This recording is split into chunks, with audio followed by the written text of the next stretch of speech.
नमस्कार, स्वागत है आपका न्यूज़ 18 देख रहे हैं आप। मैं हूं आपके साथ देव कृष्ण भौंडेले। राजा पर चाकू से हुए 3 वार, सोनम रघुवंशी ने ही तोड़ा मोबाइल। सीन रिक्रिएशन में सामने आया डरावना सच। जी हां, राजा रघुवंशी हत्याकांड में मंगलवार को मेघालय पुलिस ने आरोपियों के साथ क्राइम सीन रिक्रिएशन किया, जिससे ये पता चला कि आरोपियों के साथ मिलकर 24 साल की सोनम रघुवंशी ने कैसे क्रूरता के साथ अपने पति को मौत के घाट उतार दिया। एसपी ईस्ट खासी हिल्स एसपी विवेक ने मीडिया को संबोधित करते हुए कहा कि क्राइम सीन रिक्रिएशन पूरी तरह से सफल रहा। उन्होंने सिलसिलेवार ढंग से बताया कि राजा को किस तरह से मारा गया।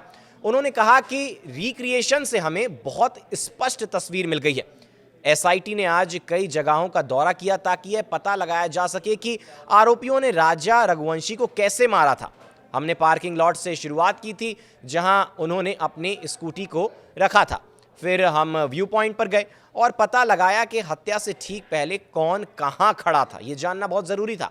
राजा पर चाकू से 3 वार किए गए। पहला विशाल ने, दूसरा आनंद ने और आखिरी वार आकाश ने किया, यानी कि तीनों ने एक एक वार किया था। जब राजा को मारा गया और खून निकलने लगा तो सोनम मौके से दूर चली गई। वो वहीं मौजूद थी लेकिन थोड़ा दूर चली गई। तीनों आरोपियों ने फिर राजा के शव को खाई में फेंक दिया। राजा के मोबाइल को सोनम ने तोड़ा। उन्होंने आगे कहा कि हमें पता चला कि इस घटना में एक और चाकू का इस्तेमाल हुआ है, जो कि अभी तक हमें मिला नहीं, यानी कि 2 हथियारों का इस्तेमाल हुआ था राजा रघुवंशी की हत्या करने के लिए, लेकिन एक बरामद हो गया था, एक अभी भी मिसिंग है। आरोपियों ने हमें बताया है कि हमला करने के बाद उन्होंने चाकू कैसे फेंका। राजा के मोबाइल को सोनम और फिर विशाल ने मिलकर क्षतिग्रस्त किया था। आज यह पूरी घटना दोहराई गई, इसमें उनका बाहर निकलना भी शामिल था। विवेक सीएम ने कहा कि सोनम ने पहले ही अपराध स्वीकार कर लिया है। आज हमने क्राइम सीन रिक्रिएशन किया कि वह कहां खड़ी थी, उसकी क्या भूमिका थी। आज सब कुछ सामने आ गया। यह सब पूर्व नियोजित था। राजा को आरोपियों ने ही मारा है। आपको ये भी बताते चलें कि तीनों ने ही उसके शव को फेंका। आपको बता दें कि राजा रघुवंशी और सोनम की शादी पूरे धूमधाम के साथ 11 मई को इंदौर में हुई थी। ये शादी दोनों के घर वालों ने तय की थी। 20 मई को राजा और सोनम गुवाहाटी के रास्ते मेघालय अपने हनीमून के लिए पहुंचे थे। 23 मई को पूर्वी खासी हिल्स के सोहरा में इन्होंने सुबह सुबह अपने घर पर बात भी की थी और इसके बाद से ही दोनों लगातार लापता बताए जा रहे थे। घर वालों को इनकी चिंता हुई तो इन लोगों ने दोनों के लापता होने की बात इंदौर पुलिस से कही, जिसके बाद इंदौर पुलिस ने मेघालय पुलिस से संपर्क साधा।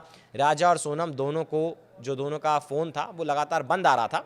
उसके बाद 2 जून को राजा का शव खाई में मिला और सोनम लापता नजर आई। अब क्योंकि सोनम लापता थी, उसका कुछ पता नहीं चल रहा था, तो सोनम की भी तलाश लगातार जारी थी। 9 जून 2025 को गाजीपुर के एक ढाबे पर सोनम रात 1:45 पर पुलिस को मिली। पीआरवी टीम मौके पर पहुंची तो सोनम काफ़ी डरी हुई और बदहवास नजर आई। उसने ढाबे पर ही किसी से फ़ोन लेकर अपने घर वालों को फ़ोन किया था और कहा था कि मुझे बचा लो, लेकिन लोग इससे पहले कुछ समझ पाते कि सोनम इतने दिन कहाँ थी और इतनी डरी हुई क्यों है और वो क्यों कह रही है कि मुझे बचा लो। इससे पहले मेघालय पुलिस ने सोनम का जो काला सच बताया, उसने राजा रघुवंशी के घर वालों को ही नहीं बल्कि पूरे देश को झकझोर कर रख दिया। पुलिस के मुताबिक सोनम का अफेयर अपने पापा की फैक्ट्री में काम करने वाले राज कुशवाहा से चल रहा था, जो कि उम्र में उससे 5 साल छोटा है। उसी ने राजा के मर्डर का प्लान बनाया था, जिसके लिए उसने 3 सुपारी किलर्स विशाल, आनंद और आकाश को भाड़े पर लिया था और इन पांचों ने मिलकर राजा रघुवंशी को मार डाला। तो आज जो है क्राइम सीन का रिक्रिएशन किया गया और सोनम ने अपना गुनाह भी कबूल कर लिया। ये भी पता चला कि कौन कहाँ खड़ा था। 2 हथियारों से वार हुआ था, एक चाकू अभी भी मिसिंग है। और भी तमाम अपडेट्स जो भी इस केस से रिलेटेड आते रहेंगे, हम आपको इसी चैनल के माध्यम से, इसी प्लेटफॉर्म पर बताते रहेंगे। आप न्यूज़ 18 MP छत्तीसगढ़ को ज़रूर सब्सक्राइब करिए। फिलहाल के लिए इस वीडियो में बस इतना ही। आप बने रहिए हमारे साथ।